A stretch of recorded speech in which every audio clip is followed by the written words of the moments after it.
ബന്ധങ്ങളെക്കാൾ പണത്തിനും സ്വത്തിനും വില കൽപ്പിക്കുന്ന മനുഷ്യരുള്ള സമൂഹത്തിലാണ് നമ്മൾ ജീവിക്കുന്നത്.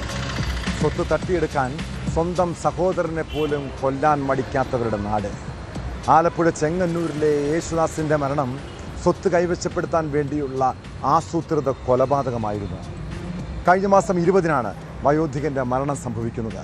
2 ദിവസം കഴിഞ്ഞ് സംസ്കാരം നടത്തി. പിന്നീടാണ് മക്കൾക്ക് ചില സംശയങ്ങൾ തോന്നിയത്. അതോടെ പോലീസിൽ പരാതി നൽകി.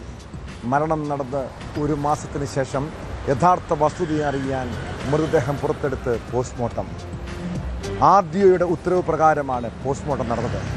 ഹോം നേഴ്സിൻ്റെ സഹായത്തോടെ സഹോദരൻ ഗബ്രിയേൽ നടത്തിയ കൊലപാതകമെന്നാണ് മക്കളുടെ ആരോപണം.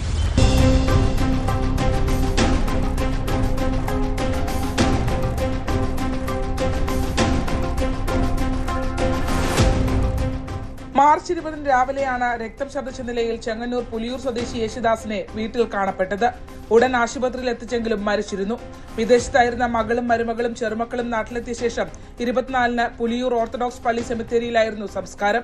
സംസ്കാര ചടങ്ങിന് ശേഷമാണ് മകൾ ബിൻസിയും മരുമകൾ ലീനയും യേശുദാസിന്റെ മരണത്തിൽ ദുരൂഹതയുള്ളതായും യേശുദാസിന്റെ സഹോദരൻ ഗബ്രിയേലിനെയും ഹോം നേഴ്സ് തങ്കമണിയെയും സംശയമുള്ളതായി കാട്ടി പോലീസിൽ പരാതി നൽകിയത്. മരണത്തിലുള്ള സംശയമാണ്. മരിച്ചത് എപ്പോഴാണ് എങ്ങനെയാണെന്നുള്ളത് നമുക്ക് തെളിവായിട്ടില്ല. മരിച്ചു കിടക്കുകയായിരുന്നാണെന്ന് അയൽവാസിയിൽ നിന്ന് ഞാൻ അറിഞ്ഞത്. ഛർദ്ദിച്ച അവസ്ഥയിലായിരുന്നു. കൈകളൊക്കെ കരിനീലിപ്പുണ്ടായിരുന്നു.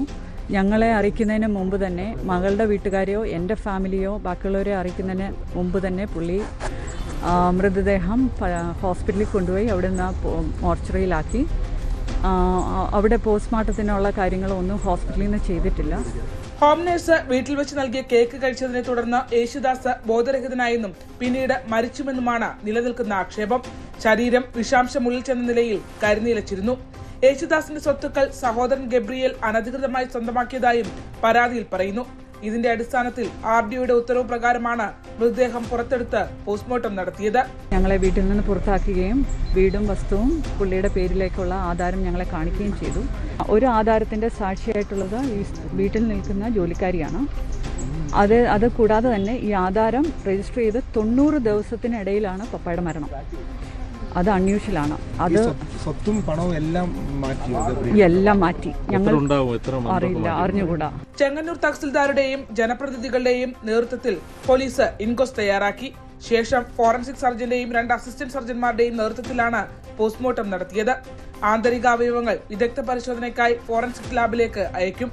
ഇതിന്റെ ഫലം വന്നാൽ മാത്രമേ വിഷാംശം ഉള്ളിൽ ചെന്നിരുന്നു എന്നതിൽ സ്ഥിരീകരണമുണ്ടാകൂ. ഇതേസമയം ഏത് അന്വേഷണത്തെയും നേരിടാൻ തയ്യാറാണെന്ന് ഗബ്രിയേൽ പോലീസിനെ അറിയിച്ചിട്ടുണ്ട്.